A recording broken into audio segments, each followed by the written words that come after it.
Yo tengo entonces una pregunta.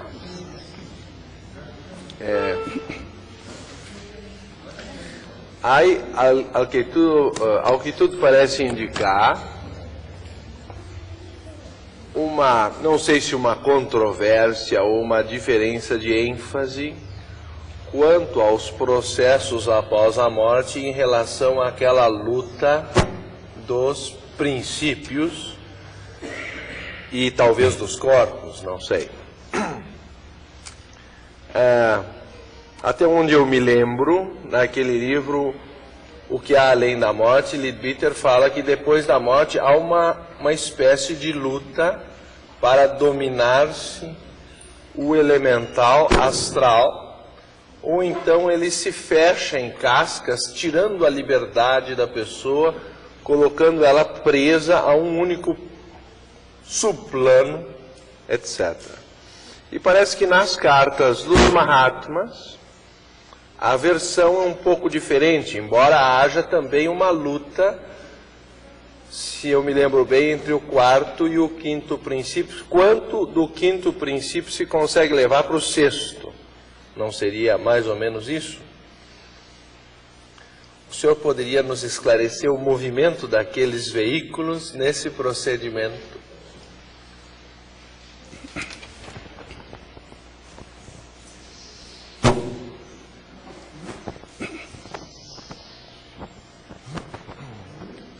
La pregunta que nos pone sobre la mesa Ricardo,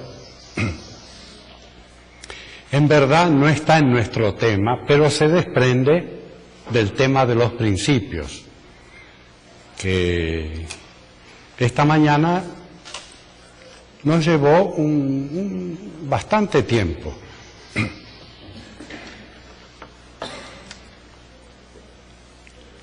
Nosotros vimos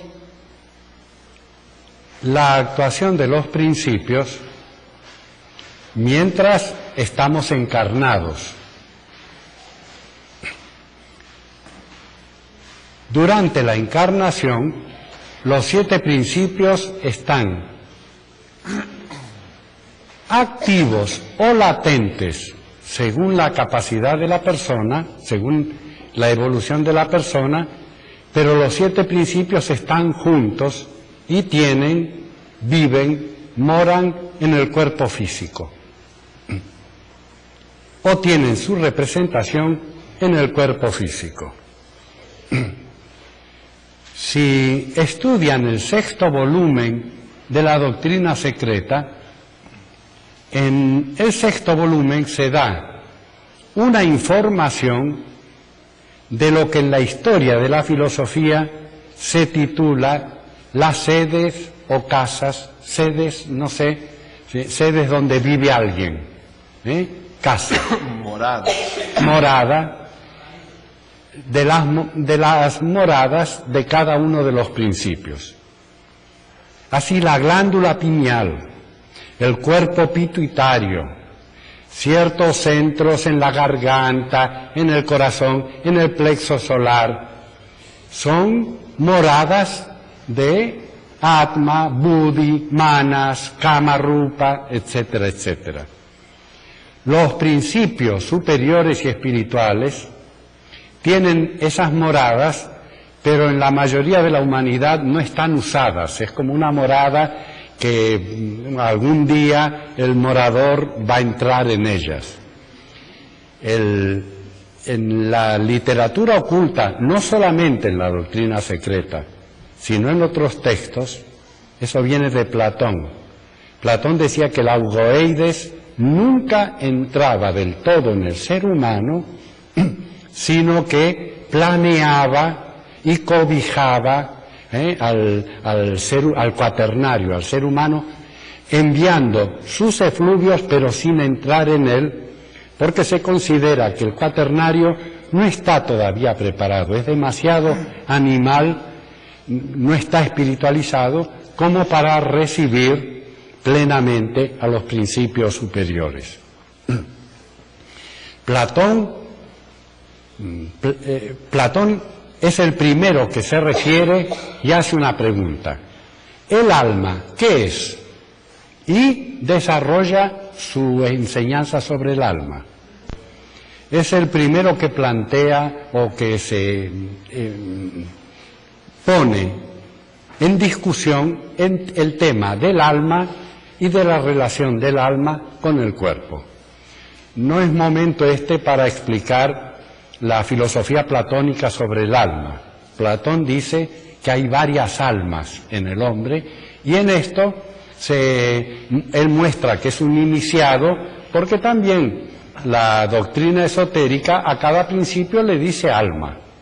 Al principio prana le dice alma vital, al principio kama rupa le dice alma animal, al principio manas alma intelectual, al principio búdico alma espiritual, al séptimo principio atman alma suprema.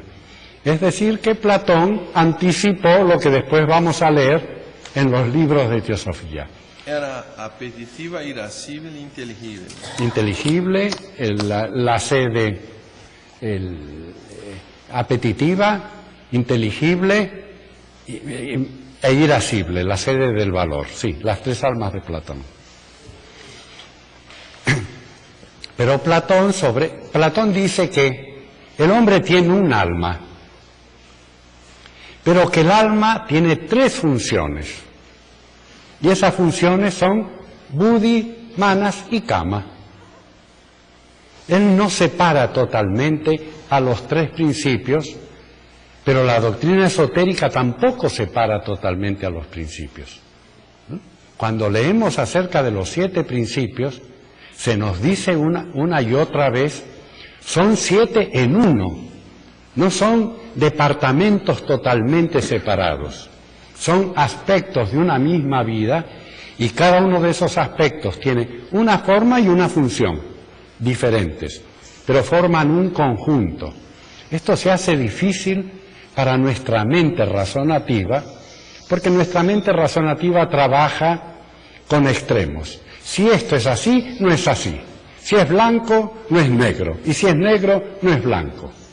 Así somos. Es como funciona en nuestra educación la mente.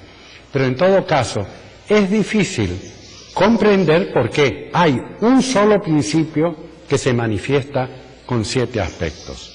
Hay un ejemplo clásico de un principio que tiene 7 aspectos, y es un brillante, una piedra que los joyeros tallan para hacer joya, ¿no? El brillante puede tener muchas facetas, pero es un brillante. Cada faceta del brillante despide una luz.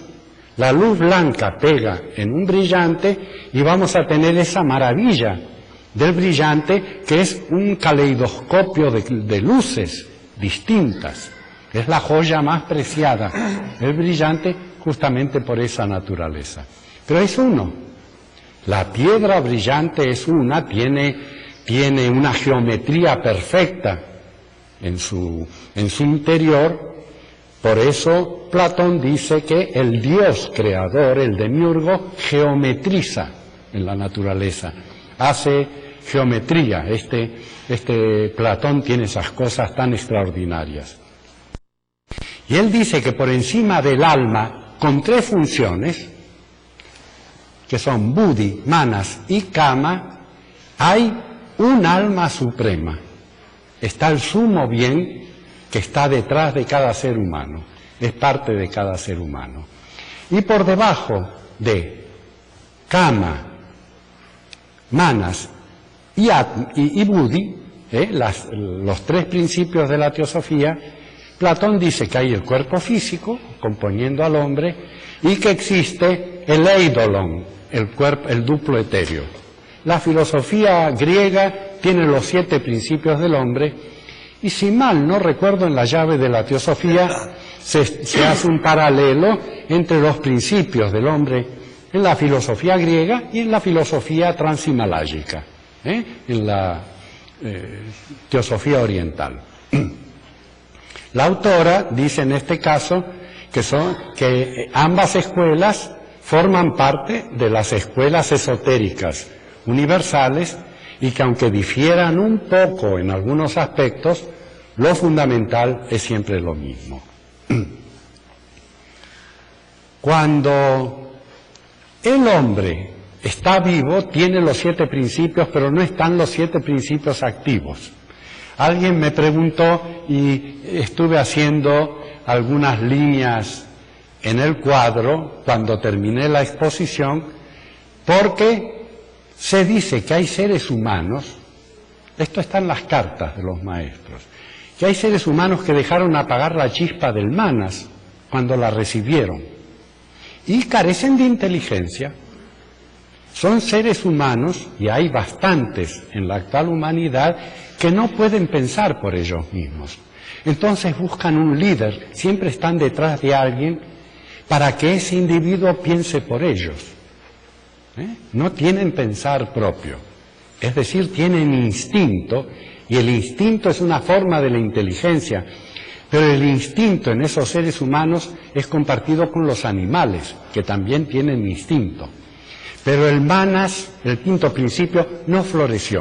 No hay pensamiento independiente.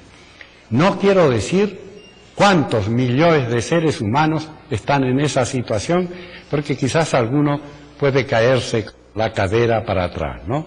Es una proporción muy grande de la humanidad que no pudo receptar el quinto principio, y ahí está latente, ahí está apagado, y son seres que no piensan. En las cartas se dice entonces que hay seres humanos con 4 principios activos. El cuaternario, son seres vitales, vivos, pero no pueden pensar. No tienen manas, buddhi y atma.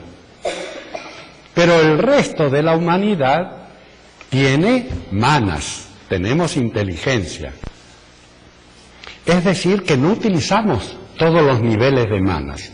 Manas tiene 7 niveles, como todo en la naturaleza, y utilizamos 2, 3, 4 niveles de manas, pero los niveles sutiles, abstractos, metafísicos, arupa, sin forma, esos pocos seres humanos los tienen desarrollados.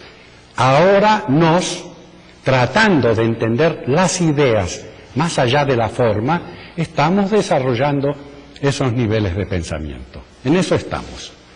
Utilizamos parte de nuestra inteligencia, pero no toda. Estamos desarrollando la totalidad de nuestra inteligencia. Así que si usamos la mitad de manas, somos seres de 4 principios y medio. Así hay calificaciones. Pero el que desarrolló la inteligencia es un ser de 5 principios. El cuaternario más manas. Pero entramos en la senda. Entonces buddhi empieza a agir, empieza a actuar, empieza a conectarse. Ya nos comunicamos con buddhi, formamos parte de buddhi. No de todo buddhi, porque buddhi también tiene una separación en su naturaleza, separación de la que se habla poco en los libros de teosofía. Así es que utilizamos la mitad de buddhi. Vamos a suponer que vocés, no, pero vocés están con cierto adelanto en el sendero iniciático y usan el cuerpo físico, el duplo etéreo, prana, kama, manas y la mitad de buddhi. Entonces son personas de 5 principios y medio. Aunque parezca mentira, en el mundo oculto se califica a la persona por la cantidad de principios activos. ¿Por qué? Porque de acuerdo a la cantidad de principios activos, un maestro sabe lo que puede dar y lo que no debe dar. Lo que puede ser asimilado y lo que no puede ser asimilado.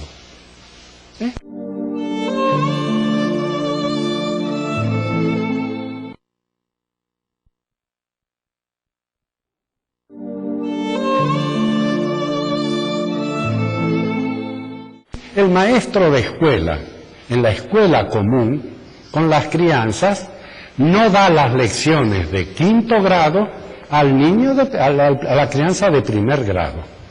Esto es analogía, esto lo vemos todos los días y en la vida espiritual sucede exactamente lo mismo.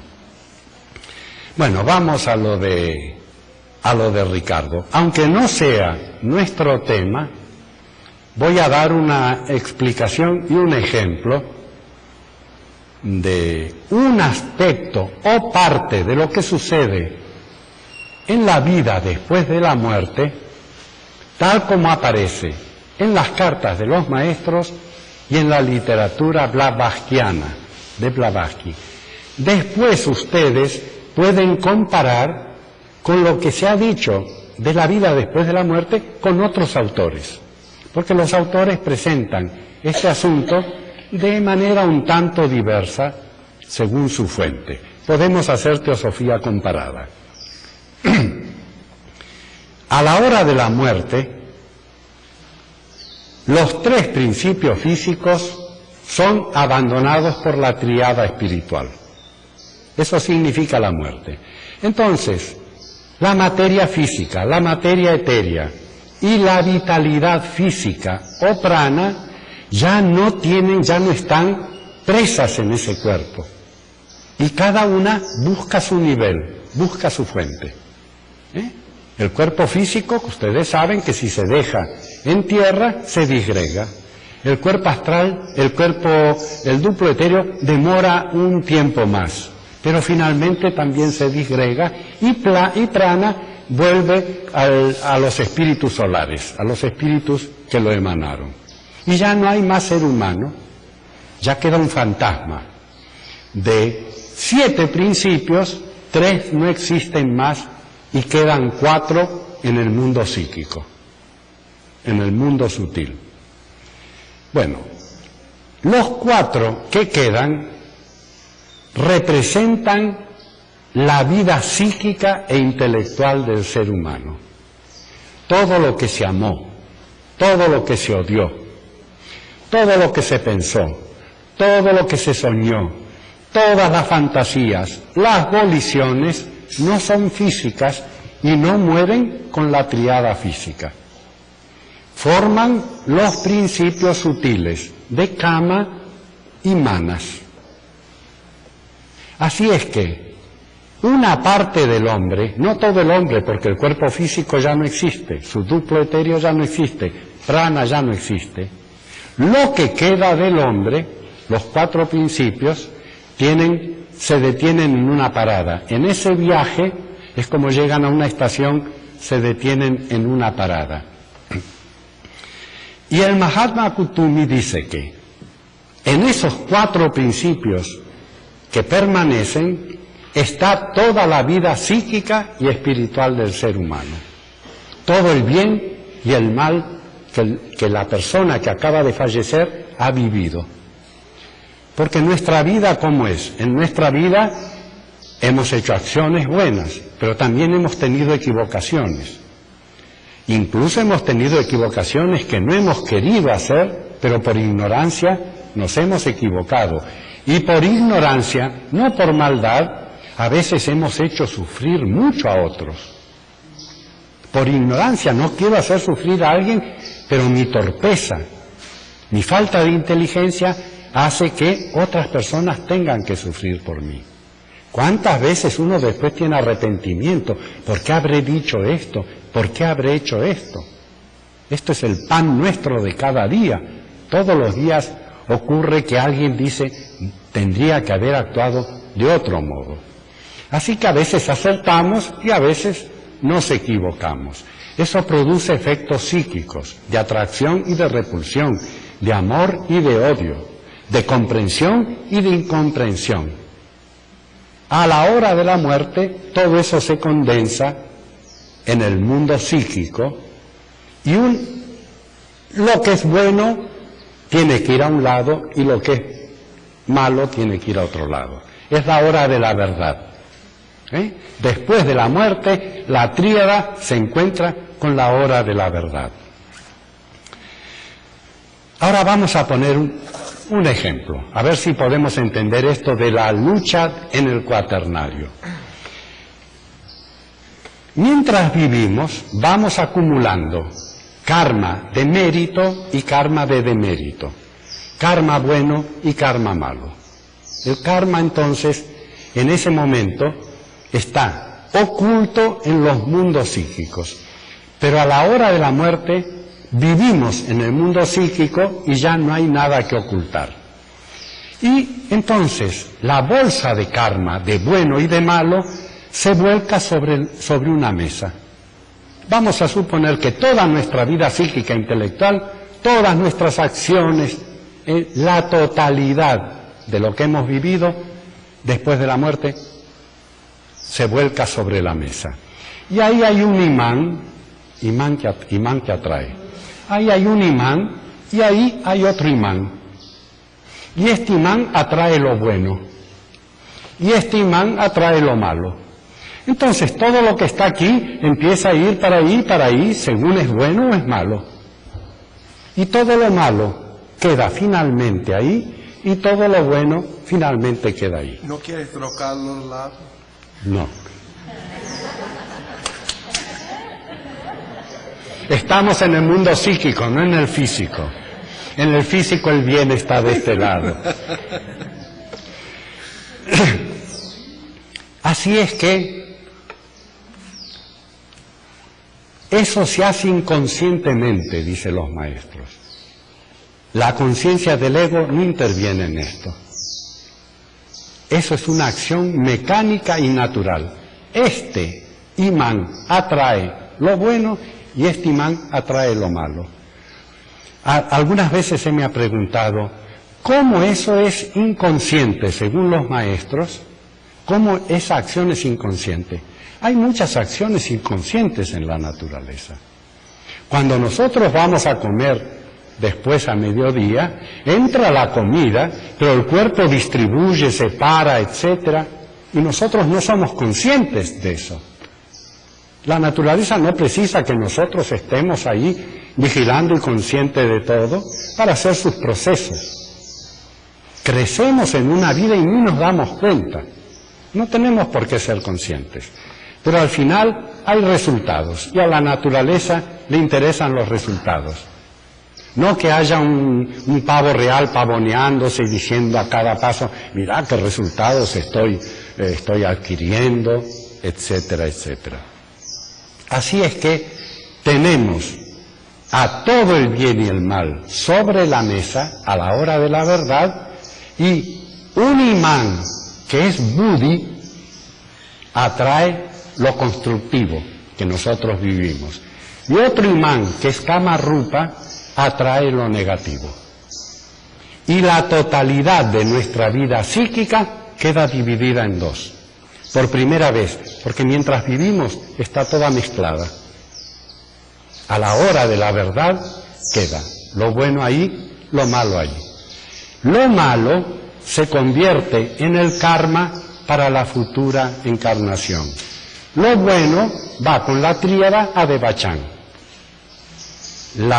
El proceso de gestación que aparece en las cartas de los maestros y trae una confusión y es muy difícil de comprender por los estudiantes, es una palabra inventada por el señor Sinet para expresar este proceso. Tiene que nacer una nueva persona espiritual, pero antes lo espiritual y lo malo y lo material se separan.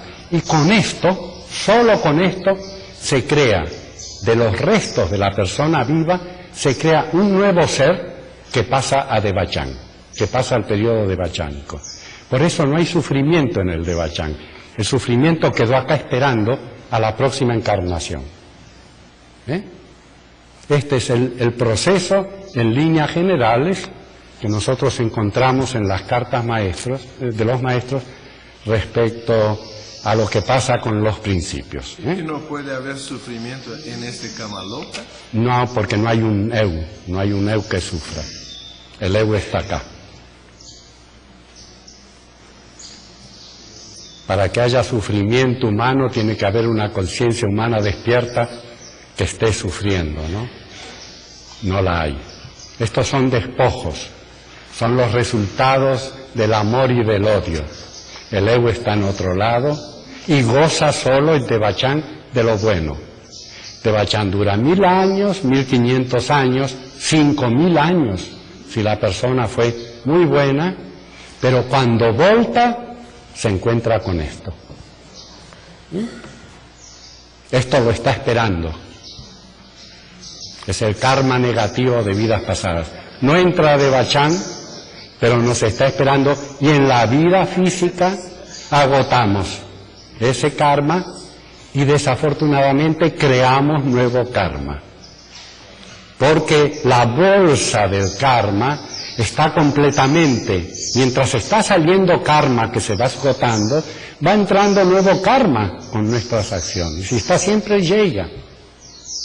En el sendero se cierra esto, no entra más, hay renuncia. Y sale el que estaba. Y un día la bolsa queda vacía, porque no dejamos entrar karma y salió todo el que había de vidas anteriores. Y cuando se acabó la bolsa, uno es adepto, ya no encarna más.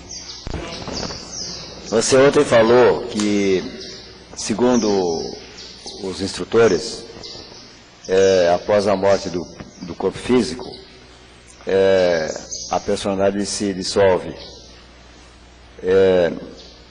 A pergunta minha é a seguinte: após a morte do corpo físico, inicia-se realmente um período de subjetividade. E também se diz que é um período de coleta de sínteses. Mas, nesse livro da Sabedoria Antiga, a Nivesa, ela faz alusão, principalmente no plano astral, que há possibilidade de a pessoa ainda elaborar causas, embora esteja numa fase subjetiva. O que você pode dizer sobre isso?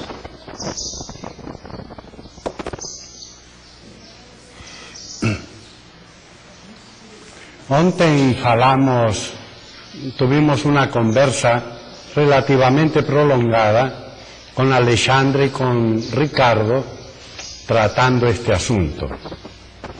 Cuando me refiero a hacer teosofía comparada, es que a veces las opiniones de los autores teosóficos divergen en parte, pero algunas veces las diferencias son notables, son fuertes, e inclusive en algunas ocasiones lo que dice un autor excluye lo que dice otro autor.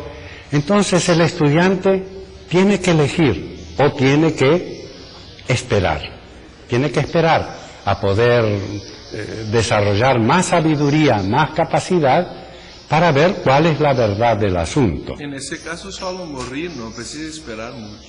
No, porque no se transfiere el conocimiento al próximo nacimiento. Ah, sí, pero para ver si es verdad o no demora poco. Ah, no, pero eso lo sabe el ego, no Ricardo Linderman. Está bien. No, la personalidad no sabe eso, ¿no? Ah, si fuera así, en 3 vidas se terminaba la evolución, porque uno en 3 vidas, bueno, me caso, me divorcio, tengo hijos, tengo familia, tengo negocios. Lo que venimos haciendo desde la Atlántida es lo mismo, más o menos, durante miles de encarnaciones. Si no aprendemos es por alguna razón y tenemos que buscar cuál es la razón. Si no, la cosa sería mucho más fácil.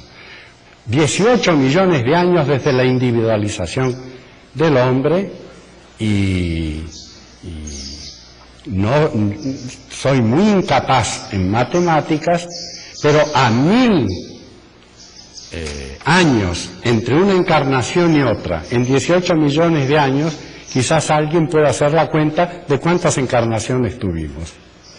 Miles. Y estamos acá todavía, golpeándonos con los mismos factores que desde la mitad de la Atlántida nos venimos golpeando. Esto es digno de ser meditado. Uno tiene que contestarse a esta cuestión.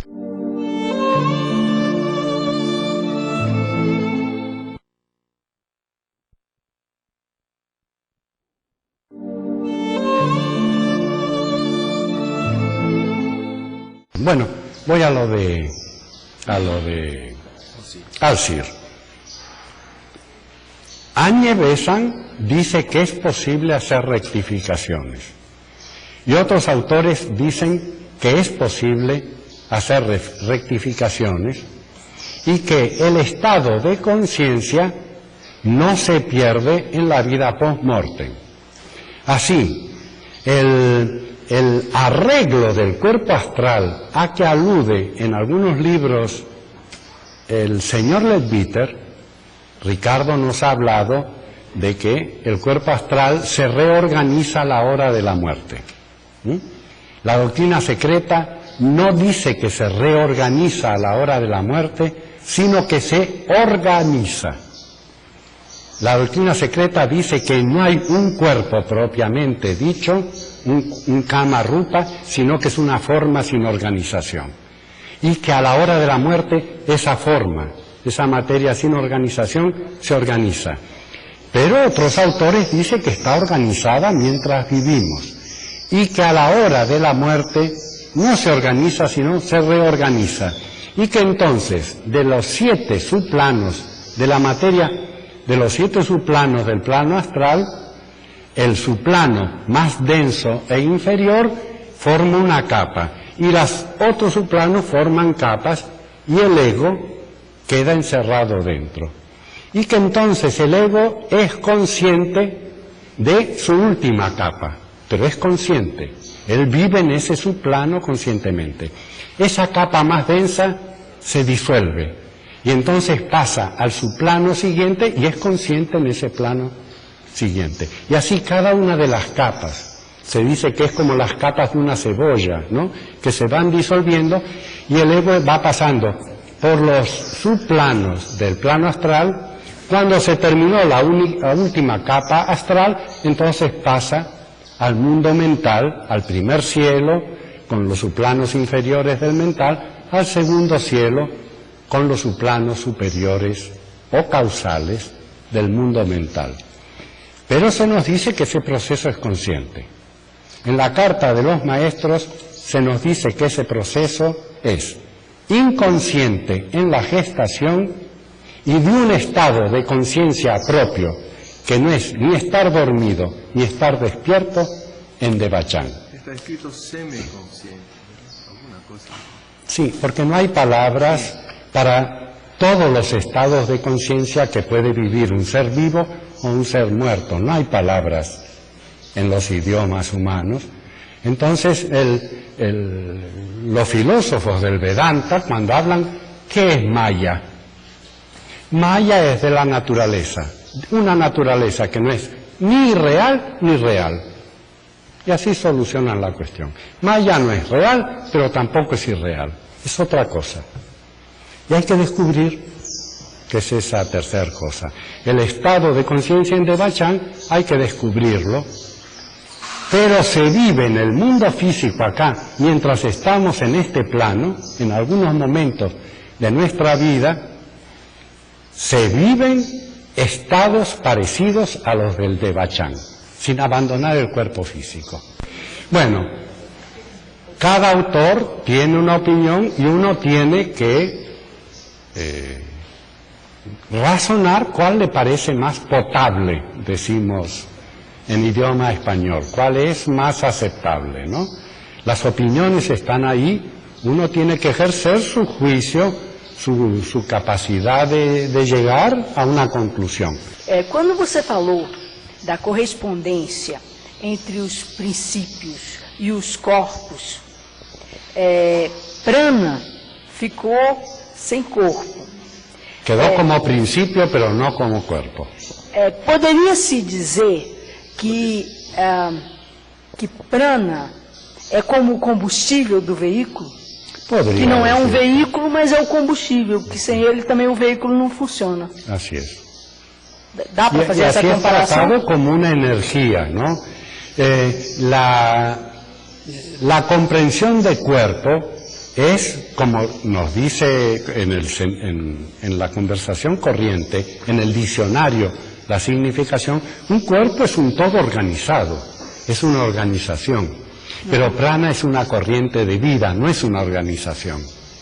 Por eso, algunos autores dicen, es un principio, pero no es un cuerpo, no es un todo organizado. Asimilable al doble etéreo. Asimilable y necesario para la vida del doble etéreo y del cuerpo físico. Primera pregunta. Segunda. Segunda, é bem subjetiva. Durante muitos anos, eu tive muitos sonhos que me apresentavam uma opção laranja e uma opção violeta. E foi uma coisa assim repetida por mais de 10 anos. Sempre numa encruzilhada, a opção laranja e a opção lilás. E com o passar do tempo, eu fui percebendo que a opção violeta, laranja e violeta, a opção violeta era sempre mais espiritualizada e a opção laranja era sempre mais animalizada. Como então, dice un proverbio brasileiro, te conheço laranjeira. Pois é. Então, eu acabei concluindo, tentativamente, que se tratava de uma opção de Kamamanas e de uma opção de Budimanas. Então, eu concluí que haviam simultaneamente Kamamanas e Budimanas em mim. E não sei como você encaixa isso nessa sua explicação, não sei se a minha interpretação é factível. Gostaria de saber a sua opinião.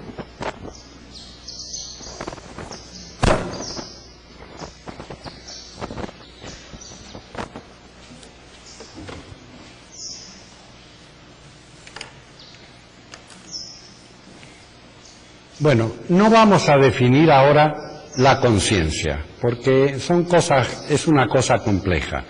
También es difícil de definir lo que para nos es inteligencia. Es algo vivo, proteico, algo que se nos escapa. Cuando buscamos una definición, vemos que no sirve del todo, entonces buscamos otra definición.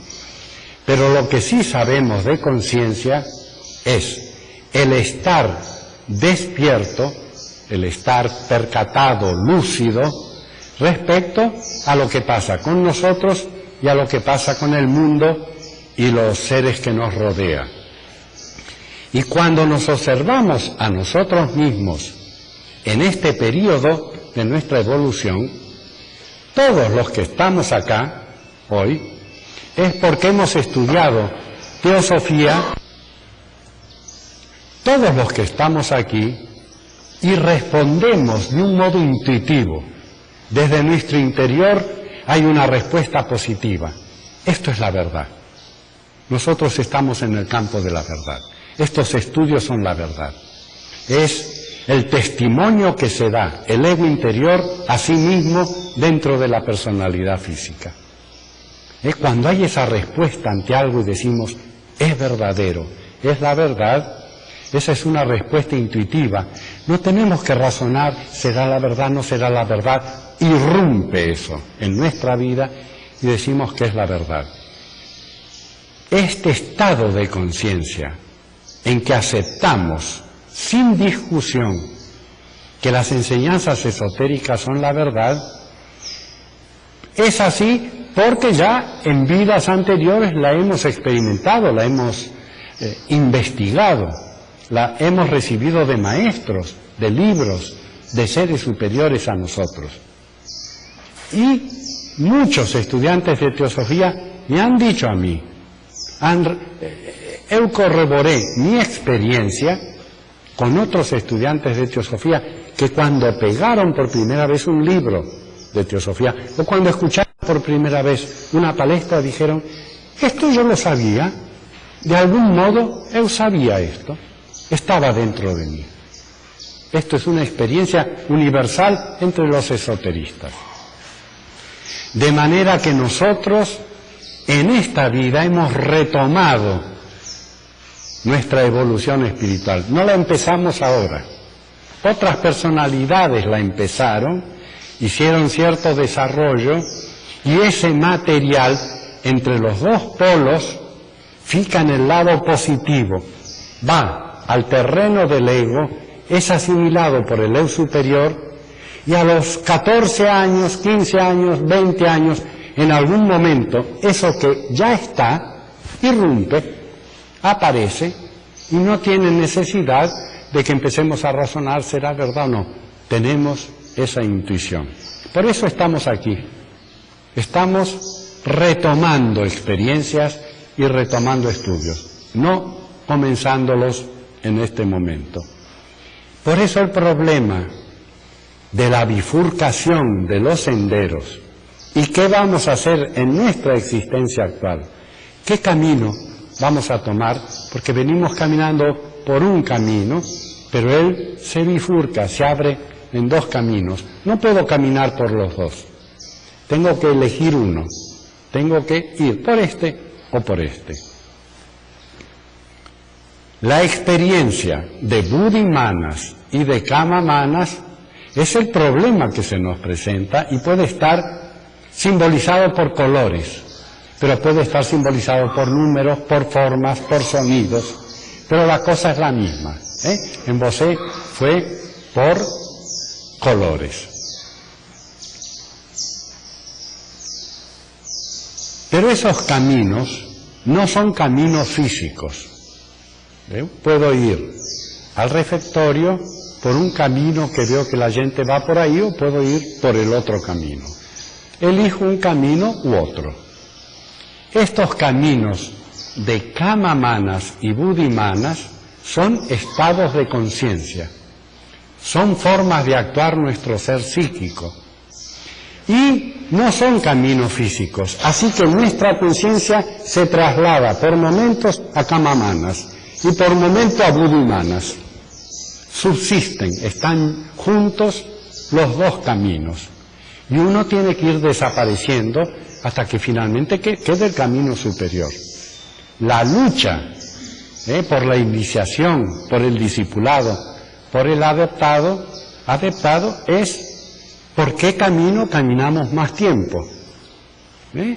Los caminos se distribuyen, pero poco a poco hay que estar más tiempo en este. Y en la próxima encarnación, más tiempo en este y menos en este.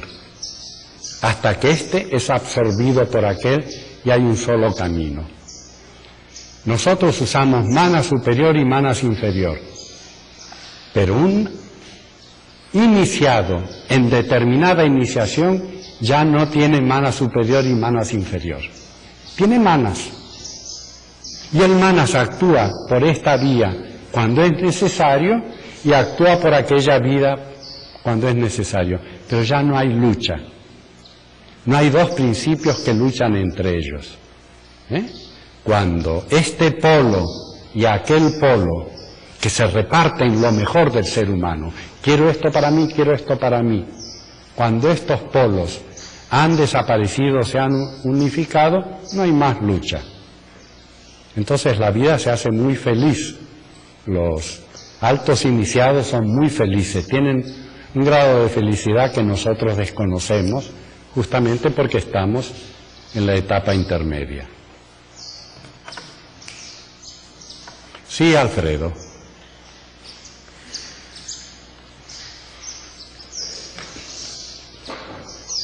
Son una pequeña.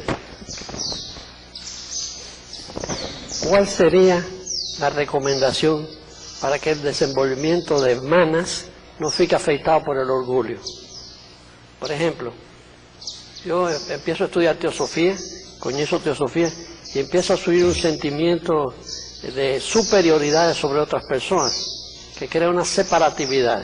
Entonces, puede ser que yo sea un miembro de la sociedad teosófica muy real, muy sincero, pero con un sentimiento de superioridad solo porque estudié más teosofía. ¿Cómo se puede recomendar ese desenvolvimiento de manas que fique con humildad y no con orgullo?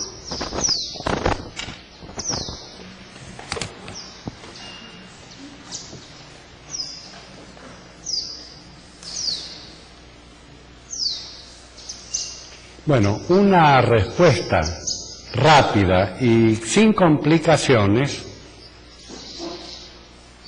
es que el remedio contra el orgullo,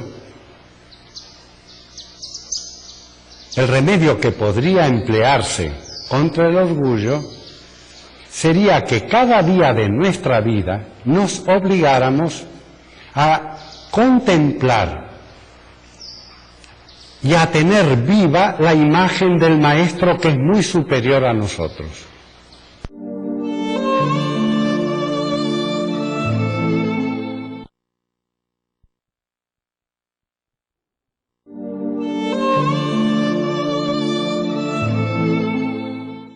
Entonces, teniendo esa imagen de grandeza, nuestro orgullo se va adelgazando. Esto se utiliza en la vida oculta. Voy a decir que entre las disciplinas de la vida oculta, para que uno se quede en su lugar y conozca el lugar, el verdadero lugar que tiene, no el imaginario, no el que crea el orgullo, vea no solo a los que están por debajo de él en la evolución, sino a los que están por encima de él. Y eso trae una tranquilidad y apacigua al orgullo. Porque el orgulloso se cree que no hay nadie superior a él. Pero cuando vemos que hay otros bastante superiores a nosotros, las cosas van quedando en su verdadero lugar. Pero la muerte del orgullo, más aún de la soberbia, que es un grado superior al orgullo, la soberbia, ¿cuál es la diferencia? Es el orgullo extremado. La soberbia es una agudización del orgullo. Una persona puede ser orgullosa, pero todavía se puede tratar con esa persona, pero con un soberbio no. Ya la enfermedad llegó al máximo de su expresión. Esa es la sutil diferencia, por lo menos Es en grado. en grado, sí.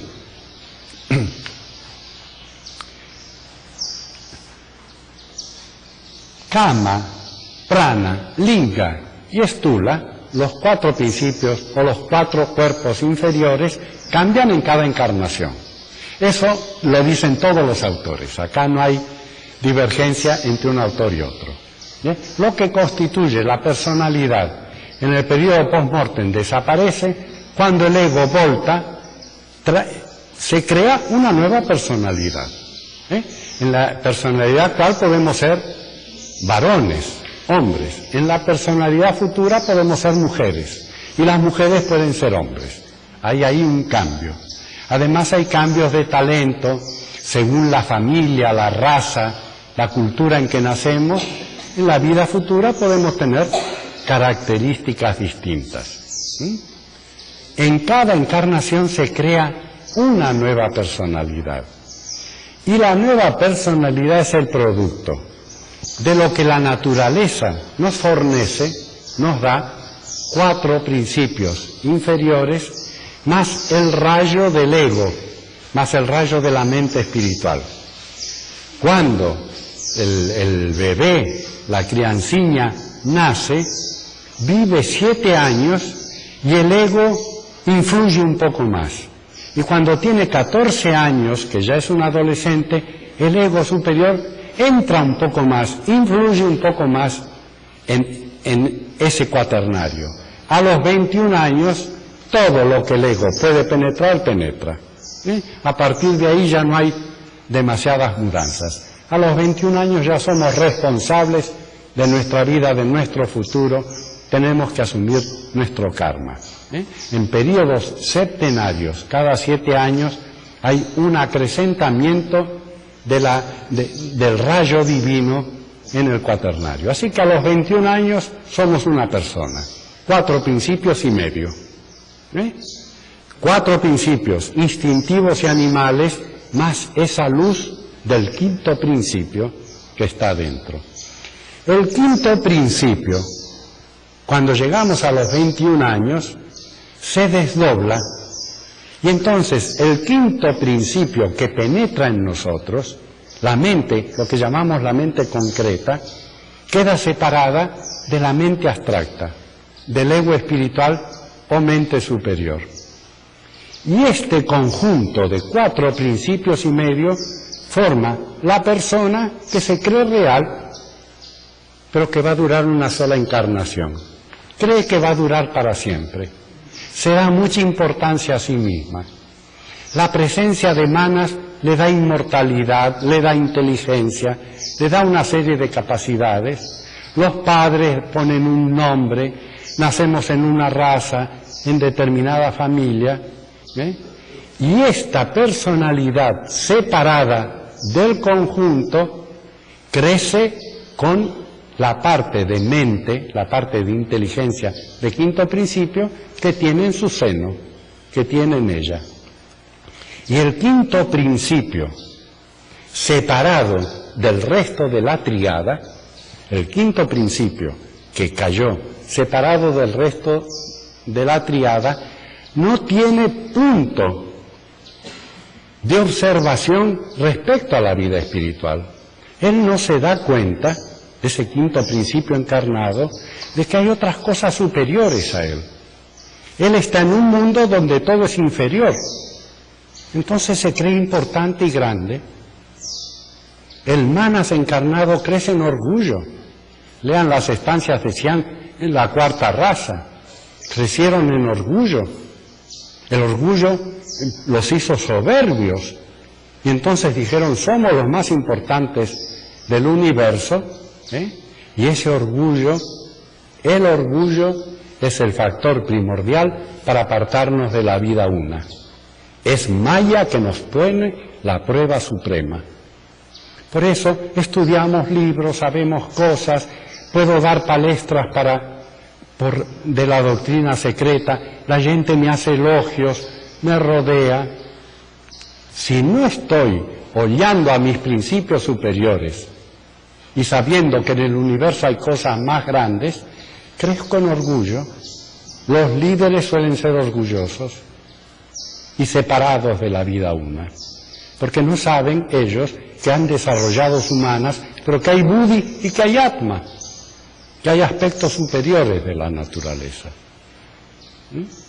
Entonces hay que empezar a trabajar con ese orgullo, como nos puso sobre la mesa el hermano Puig, y eso, bueno, tenemos luz en el sendero, tenemos la voz del silencio, tenemos el Bhagavad Gita, hay mucho elemento para comprender que nuestra mente personal no es el centro del universo, que el centro del universo es Brahman. Entonces el orgullo va desapareciendo, pero es un enemigo peligroso, Es un enemigo peligroso. Está dentro de todos de todos ustedes y de él. En cualquier momento puede surgir. Cuando alguien nos contradice, nos ponemos agresivos. Mata el amor, el orgullo. Mata la caridad. El Mahatma Kutumi le dice a Sinek, que era muy orgulloso, si usted actúa con un espíritu falto de caridad, por su orgullo de raza inglesa, de que es superior, y no actúa con caridad, el orgullo, ¿cómo dicen a un lobo? Lobo es igual que en español. Ustedes saben que un lobo devora a sus víctimas. El maestro Kutumi le dice a Sinek, su orgullo se va a levantar como un lobo que va a devorar todas las otras cualidades y lo va a precipitar a usted. En una carta, en las cartas de los Mahatmas, ustedes van a ver como el Mahatma le advierte a Sinek, cuidado con el orgullo, porque va a devorar todas sus otras cualidades. Se las va a comer y va a ficar fuerte y solo. En otra carta le dice, su orgullo abrió grietas en sus defensas y los dukpas, los señores de la sombra, entraron en usted por esas grietas. Fendas. Ahora usted está atrapado por los señores de la sombra, pero fue su orgullo el que les abrió la puerta. Así que con el orgullo hay que tener mucho cuidado, hay que estar alerta. Juan, eu não sei se eu teria direito de tocar nesse ponto, mas você falou que o karma do mundo seria a soma do karma dos seus habitantes, dos seus moradores. O karma de uma nação, então, é a soma do karma do seu povo. O karma da humanidade em conjunto. Da humanidade. Mas vamos particularizar. O karma de uma nação, então, seria o karma do seu povo. Você acabou de falar agora que o inglês, por exemplo, é um povo muito orgulhoso. assim como o americano é outro povo muito orgulhoso. E você falou que o orgulho é destrutivo. Então, será que o karma dessas nações vai encurtar durante algum tempo o poderio desses impérios? Vai diminuir o poderio desses impérios? Ou tende a isso? Não sei se eu fui claro na minha pergunta. La última parte no entendí. Toda la pregunta, todo lo anterior sí. Então, o karma dessas nações tende a diminuir o tempo de poder desses impérios. ¿Cuál sería la pregunta? É essa. Ah, esa. Quer dizer, o poder desses impérios tende a ser reduzido, o tempo de poder desses impérios, devido ao karma, ao seu karma. Sí, señor. Entendido. Entendeu? Bueno, vamos a responder sintéticamente porque la hora avanzó, ¿no?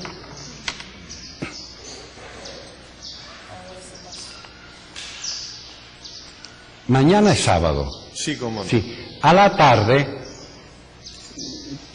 había esquecido, tengo que dar una palestra en la Sociedad Teosófica en Brasilia sobre este asunto. Voy a hablar sobre ciclos, karma y las calamidades nacionales, que pueden ser las calamidades mundiales o las calamidades personales. Karma es una sola ley, actúa sobre el individuo, sobre las naciones y sobre toda la humanidad. Vamos a tratar de sustentar por qué el karma de una familia es la suma del karma de todos los miembros de esa familia y por qué el karma de una nación, de Brasil, es la suma del karma de todos los brasileños, los que viven en esta nación, aunque sean extranjeros. Ellos suman al karma de nuestra nación. Y vamos a tratar entonces, siguiendo la ley de la analogía, de ver que el mundo, que el karma del mundo es el karma de todos los seres que viven sobre el planeta. Esto es una especie de ecuación matemática, es muy sencillo de entender. Pero también vamos a estudiar si el karma es el mismo según los diferentes estados de evolución. Vamos a tratar de aclarar si una persona muy simple e ignorante tiene la misma porción y fuerza de karma que una persona instruida, un simple campesino que hace cosas equivocadas porque no sabe hacer mejor, porque es muy ignorante, o un ministro o una figura muy representativa que aprovecha el gobierno para robar, llenarse de dinero su bolsa, hacerse una fortuna personal, etcétera. El karma, vamos a estudiar el karma como una ley de la naturaleza, pero también como una ley inteligente que da a cada uno según su estado de evolución. Esto lo vamos a tratar en la palestra de mañana.